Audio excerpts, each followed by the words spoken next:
ये जानकर हैरानी हो सकती है कि इलेक्ट्रिक ट्रेन्स में ओवरहेड लाइन से इकट्ठा की हुई पावर पहिए के माध्यम से फ्लो होने के बाद पटरी की ग्राउंडिंग केबल में पहुंचती है।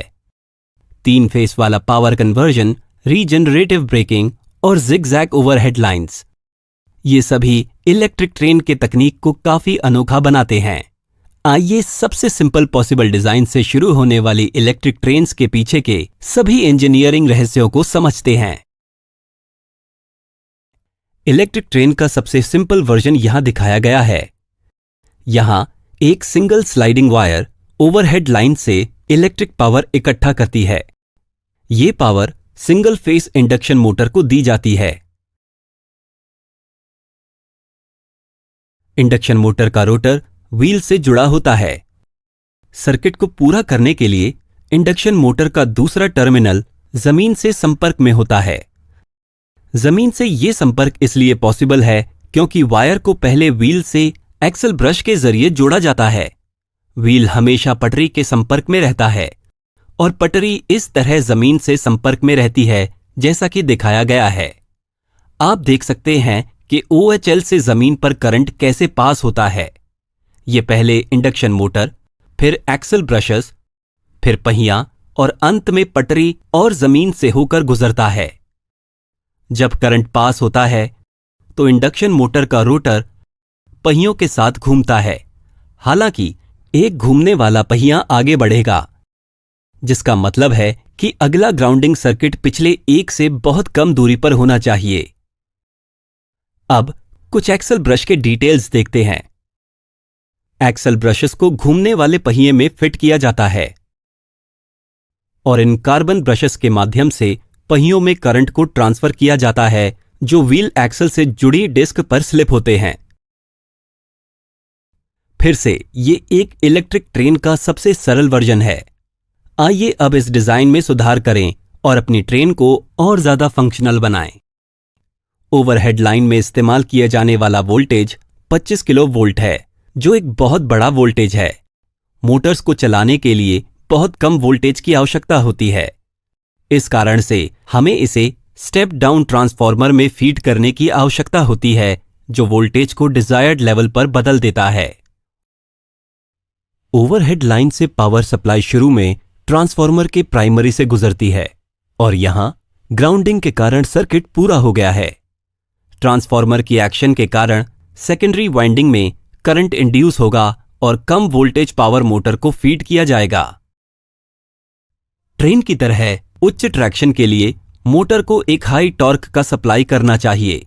इसके अलावा टॉर्क कर्व यूनिफॉर्म होना चाहिए, भले ही मोटर की स्पीड भिन्न हो। 3 फेस इंडक्शन मोटर्स उच्च एक समान टॉर्क आवश्यकताओं को प्राप्त करने के लिए सही विकल्प है। इस मोटर को पावर देने के लिए 3 फेस वायर को खींचना एक अच्छा विचार नहीं है, क्योंकि यह बहुत ही अनइकोनॉमिकल है।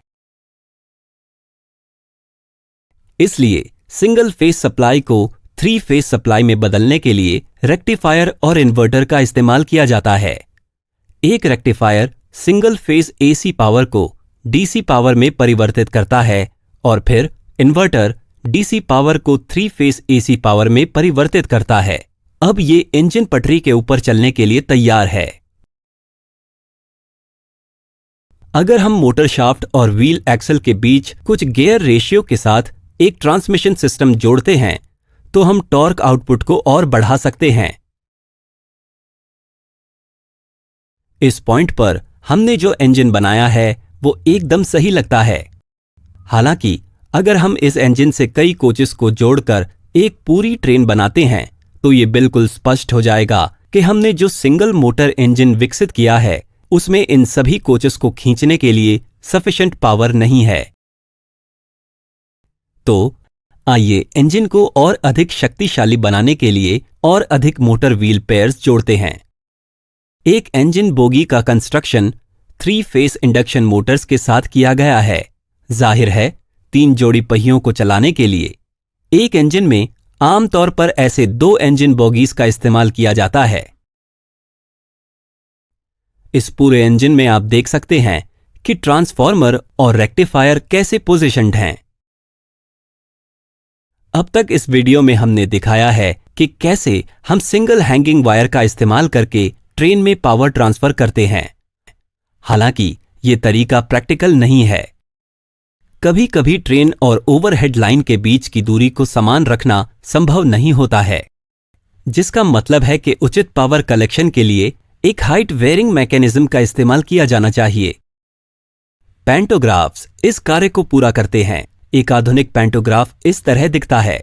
आप देख सकते हैं कि एक न्यूमैटिक सिस्टम के दबाव के आधार पर पैंटोग्राफ अपनी ऊंचाई को एडजस्ट कर सकता है। अगर आप ध्यान से देखें तो आप देख सकते हैं कि इस ऊंचाई के एडजस्टमेंट के दौरान करंट कलेक्टर हॉरिजॉन्टल होता है। करंट कलेक्टर को पूरी तरह से हॉरिजॉन्टल होना चाहिए, अन्यथा पावर ट्रांसमिशन में ट्रबल होगा।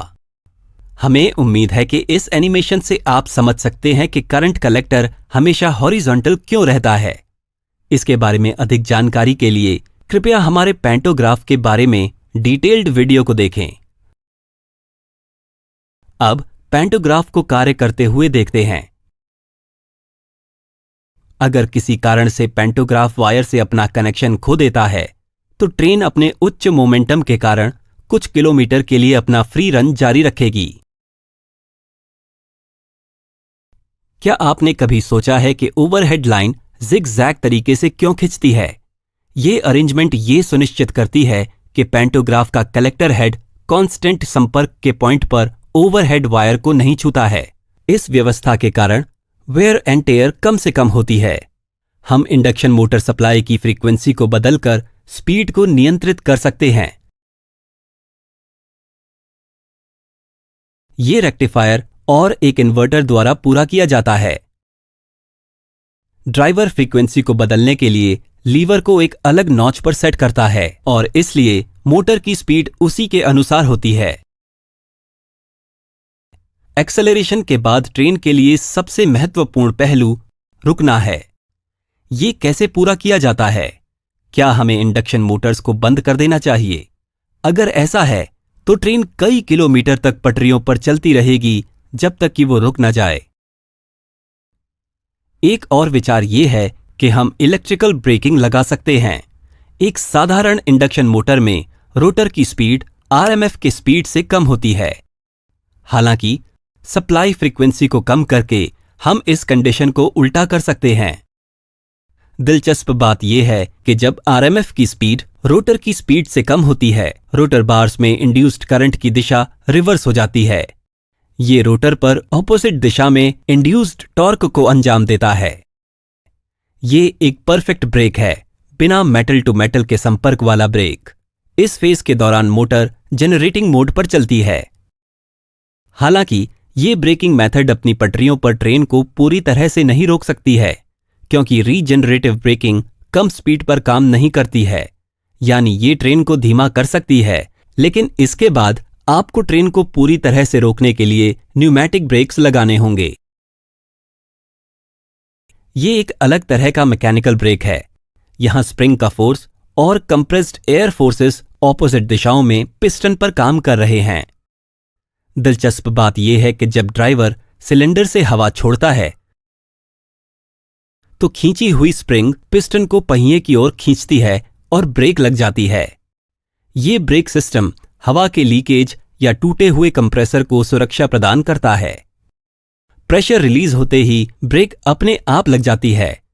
हर एक व्हील पेयर के लिए हर एक कोच के नीचे न्यूमैटिक ब्रेकिंग सिस्टम लगाया गया है। अब देखते हैं कि प्रत्येक कोच को पावर सप्लाई कैसे की जाती है। प्रत्येक कोच की यूटिलिटीज के लिए पावर सप्लाई करने का एक तरीका सेल्फ जनरेशन है। कोच फ्रेम के नीचे एक ऑल्टरनेटर लगाया जाता है और ये कार्डन शाफ्ट द्वारा संचालित होता है, जो एक्सल पर लगे गियर बॉक्स द्वारा संचालित होता है। आउटपुट को सुधारा जाता है और 110 वोल्ट डीसी बैटरी चार्ज होती है, जिससे कोचेस को कंटिन्यूअस पावर की सप्लाई होती है। लेकिन सेल्फ जनरेटिंग मेथड कार्यक्षम नहीं है, क्योंकि ये बहुत फ्लक्चुएटिंग आउटपुट पावर का उत्पादन करती है। इसलिए कोचेस को पावर सप्लाई करने का सबसे आम तरीका है हेड ऑन जनरेशन। इस मेथड में लोकोमोटिव ट्रांसफार्मर में एक अतिरिक्त वाइंडिंग जोड़ी जाती है, जिसको पावर सप्लाई करने का सबसे आम तरीका है हेड ऑन जनरेशन। वीडियो देखने के लिए धन्यवाद। में फिर लोकोमोटिव ट्रांसफार्मर में